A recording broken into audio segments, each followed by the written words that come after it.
창경궁 palace was built in the 14 years of King Songjong's reign, 1483, to the east of Cheongdeokgung Palace to house the three queens.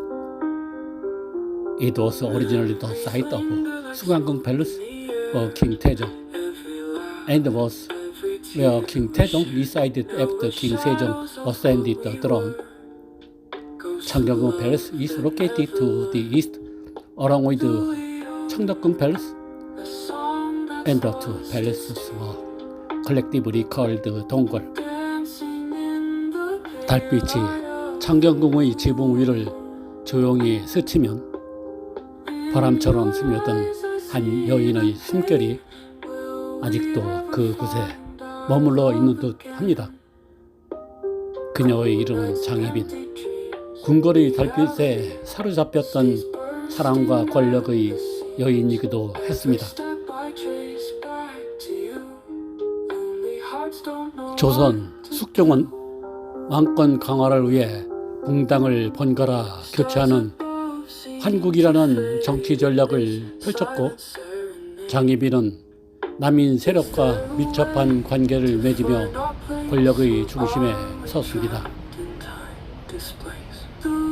1659년 인동 장씨 가문에서 태어난 옥정, 중인의 신분이었지만 그녀의 미모와 기계는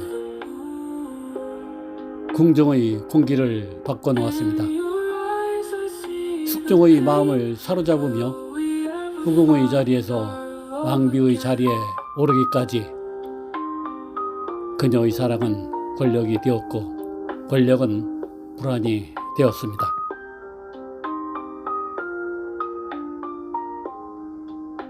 창경궁은 조선 왕실 여인들의 생활 공간으로 사용되던 궁궐로 숙종의 후궁이었던 장희빈이 인현왕후를 저주하기 위해 통명전 주변에 흉물을 묻었다가 발각되어 사약을 받고 생을 마감한 장소로 알려져 있습니다. 창경궁은 사도세자의 비극적인 죽음이 있었던 문전정도 있는 곳이어서 조선 왕조의 굴곡진 역사가 깊게 스며든 공간입니다.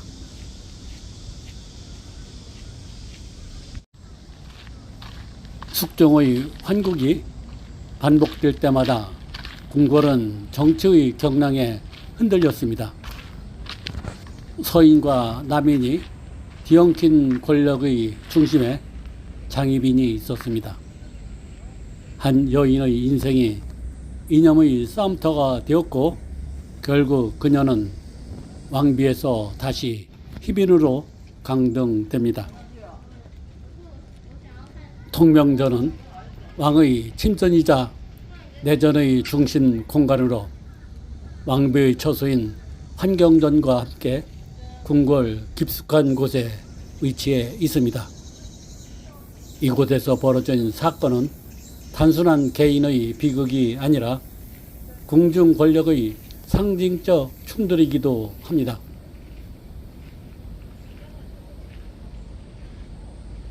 통명전 사건은 단순한 궁중의 일화가 아니라 조선 왕실의 권력 다툼과 주술적 신앙이 얽힌 비극적인 역사입니다.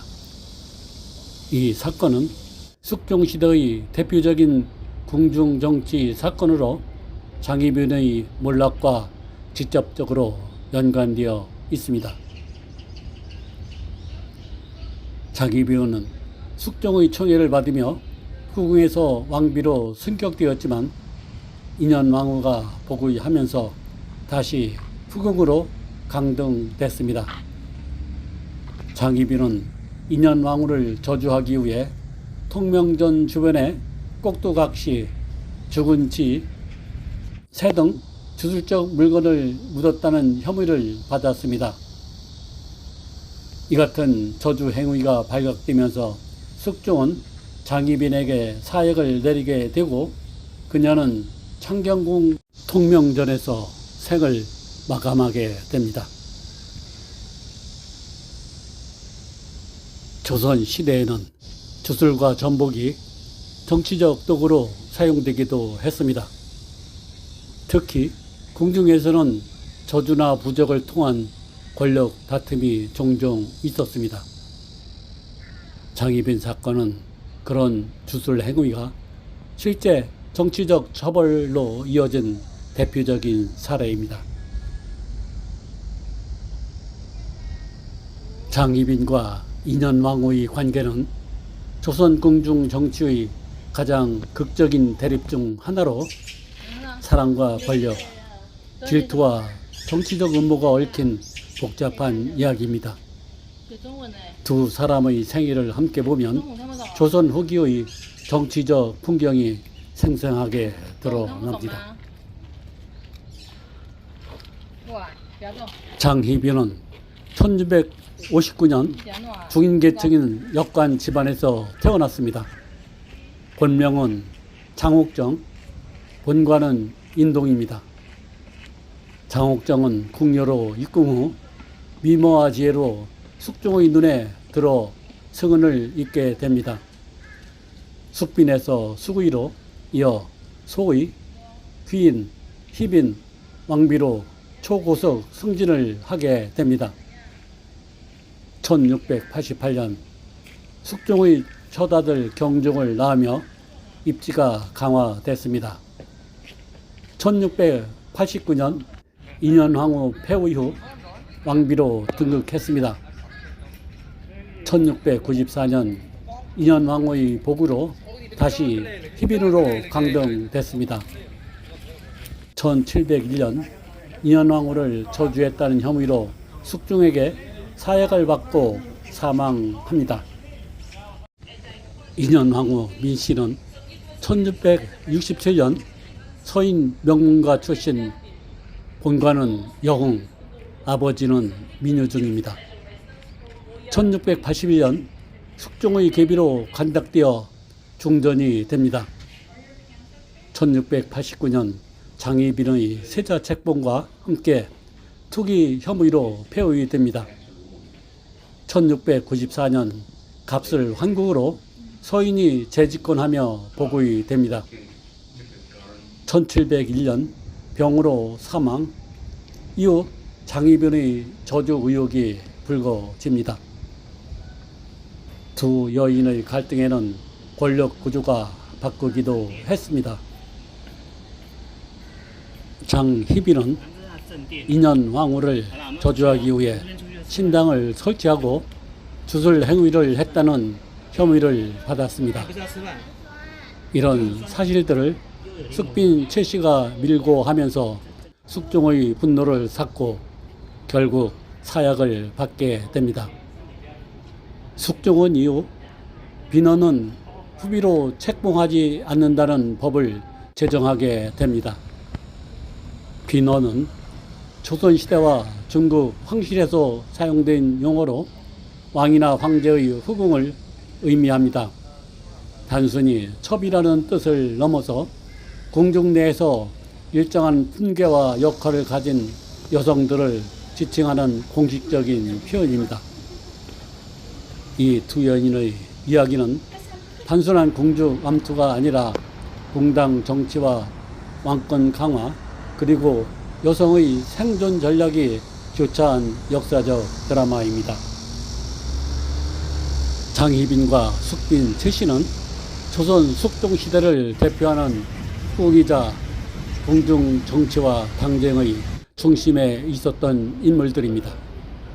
두 사람은 서로 다른 배경과 성격, 그리고 숙종의 사랑을 받으며 조선 왕실의 운명을 바꿔 놓았습니다.